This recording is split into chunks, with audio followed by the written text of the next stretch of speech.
గురించి మాట్లాడుకోవడం కోసం అందరం వచ్చినాము. మరి ఇక్కడ గత 10-15 రోజుల నుంచి కూడా నేను అధికారులతోటి మాట్లాడుతున్నా, ఎస్సీ గారితో సిఈ గారితో కంటిన్యూగా మాట్లాడుతూనే ఉన్నా, ఎప్పటికప్పుడు తెలుసుకుంటున్నా.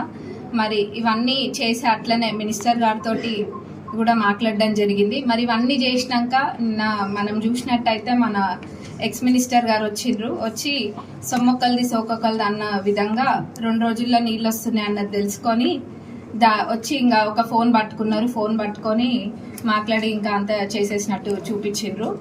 కానీ ప్రజలు కూడా గమనిస్తున్నారు. నేను అధికారులతోటి మాట్లాడుతున్నా, ఎప్పటికప్పుడు తెలుసుకుంటున్నాము. రేపటికల్లా నీళ్ళు వస్తాయి మనకి. ఇదే కాదు, మరి అంత ప్రేమ ఉంటే మన ఎక్స్ మినిస్టర్ గారికి మరి గతంలో చేయాల్సినవన్నీ చేసేది ఉండే. ఒకటి గేట్ వేయించేది ఉండే, వాళ్ళు అది నిర్లక్ష్యం చేసిండ్రు. అది నిర్లక్ష్యం చేసి ఇప్పుడు ఆ 4L దగ్గర ప్రాబ్లం అదే వస్తుంది.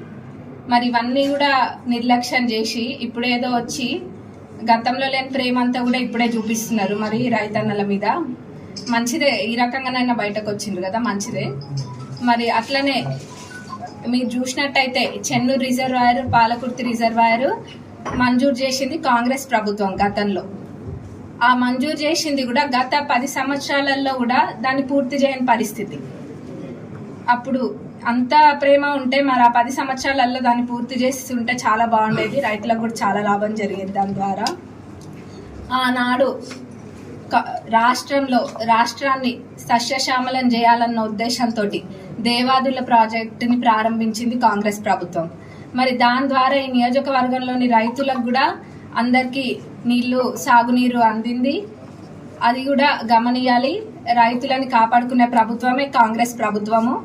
మరి ఏదో అధికారులతో మాట్లాడనట్టు లేకపోతే ఇంకేం పట్టించుకొని విధంగా ప్రచారాలు ఆపితే బాగుంటుంది. ఇవన్నీ మానేసి మనం ప్రజలకు ఏ రకంగా ఉపయోగపడాలో ఆలోచించుకోవాలి. మరి ఎప్పుడు అయినా కానీ కాంగ్రెస్ ప్రభుత్వము రైతన్నలకి అండగుంటుంది. మరి నీళ్లు కూడా నేను చెప్పిన విధంగా రేపు వస్తున్నాయి. మరి టెంపరీ సొల్యూషన్సే కాదు, పర్మనెంట్ గా ఏ విధంగా అయితే మా నియోజకవర్గంలో, మా పాలకుర్తి నియోజకవర్గంలో ఏ విధంగా చేస్తే పర్మనెంట్ సొల్యూషన్ అనేది ఉంటుందో అవన్నీ కూడా నేను అధికారులతో మాట్లాడుతున్నా.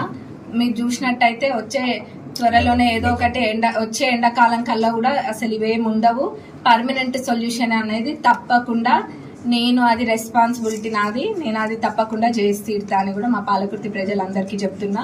మరి దేవరుప్పల వాళ్ళందరూ కూడా రైతన్నలకి వాళ్ళకి అండగా ఉంటామని కూడా నేను దీని ద్వారా చెప్తున్నా. ఏమైనా నీళ్లు సమస్యలు అవన్నీ రేపు ఖచ్చితంగా నీళ్ళు వస్తాయి.